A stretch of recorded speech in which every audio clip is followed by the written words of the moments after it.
Hello and welcome to another edition of Your Family Lawyer. My name is Earl and I'm alright. Thank you for joining me today.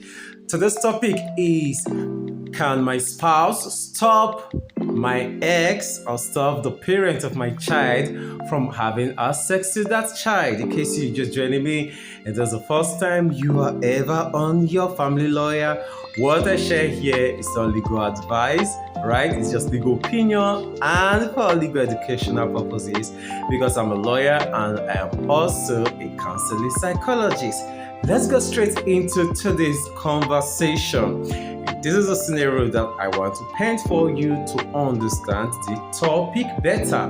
Right, so let's assume that James and Janet were once a partner, and during that their partnership, whether it was a relationship, a single partnership, or a marriage, they had a child. Now they are separated, they are divorced, they are no longer together, and that child is with Janet. Right, if Janet goes ahead and marries Peter, can Peter stop James from having free access to Janet's child, to their child that is living with them? Because remember that Janet is the one that has custody of the child, and that Janet is now with another partner. So which means that Janet and the child, they are living with another person, right? Can that person, who happens to not be the spouse, who happens to be married to Janet, does he have a right to stop James from having access to his child? I may have used a situation wherein it is a woman that has custody of the child, and that's because that is what is most common in society. But there are also scenarios wherein it is a man that has custody of the child. So can his wife, in that case, stop the ex from having access to that particular child? Okay, this is what I want you to understand, and something that I want you to get in all of this is that when it comes to children, right, and when it comes to children and adults in relationship, in marriage, in divorce, the overriding interest is that of the child, right? So it is whatsoever that concerns this child that is most important in law. Do not forget that a child also has the right of access to its parents, right? So the child has a right to care, to attention, to visitation, to support of his biological parent. So it is not just a parent that is what the parent wants that also comes to play, but also what is in the best interest of the child, what would benefit the child better, what will benefit the child more in this particular situation. So let's go back and let's see, can Peter, who happens to be the husband of Janet right now, forbid James or restrict James from having access to their child? Right. Now, when it comes to custody, the court is usually the one that gives an order. Unless, of course, when these two people separated, maybe because they were not married, when they separated, they had what we'll call in Nigeria gentleman agreement as to, okay, you stay with the child, stays with you, I will support this child, I'll be able to visit this child and all of that. If it's situations like that where there's a gentleman agreement, then we could understand, but generally it is a law, it is the law court, the family court, that usually gives order regarding custody. Now, if there's an order regarding custody, so let's start from here. If there's an order regarding custody, a spouse cannot deny a parent the benefits of that order. So if, for example, James has a custody order, there's a court order that says James can have all the weekends of this child, that this child can spend all the weekends with James, then the husband, Peter, who is the husband of Janet, cannot say, no, this weekend you are not going anywhere, you're going to stay with us. He cannot say so.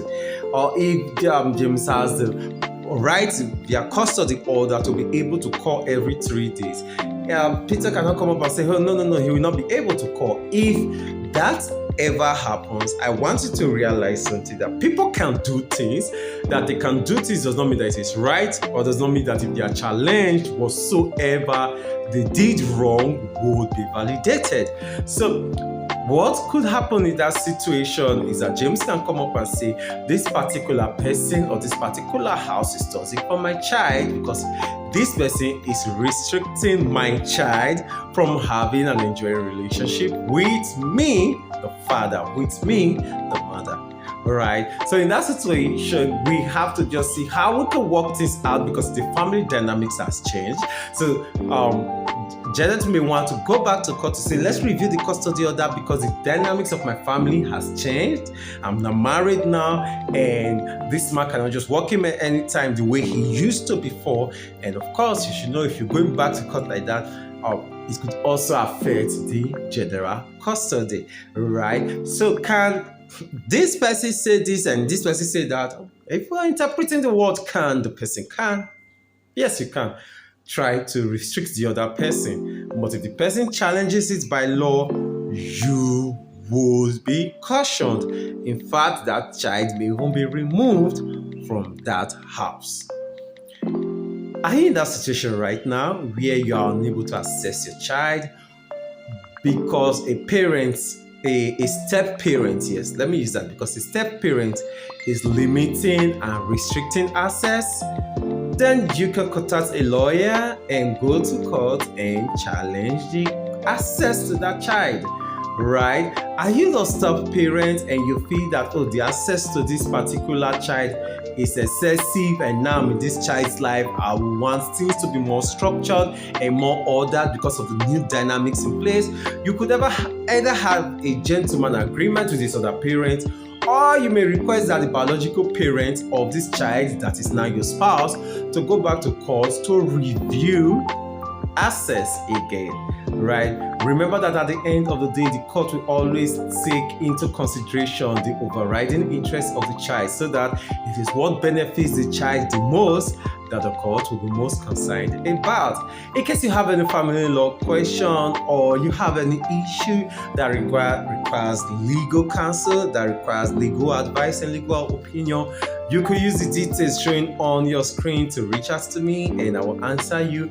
Or bestie, you'll contact a lawyer closest to you. My name is Earl and I'm alright. Thank you so much for joining me. Mark this day, mark this time, because every day of this day, right? I mean, on this particular day, every Tuesday by 7 p.m., I will always be in your face and in your ears, sharing one truth or the other about family law.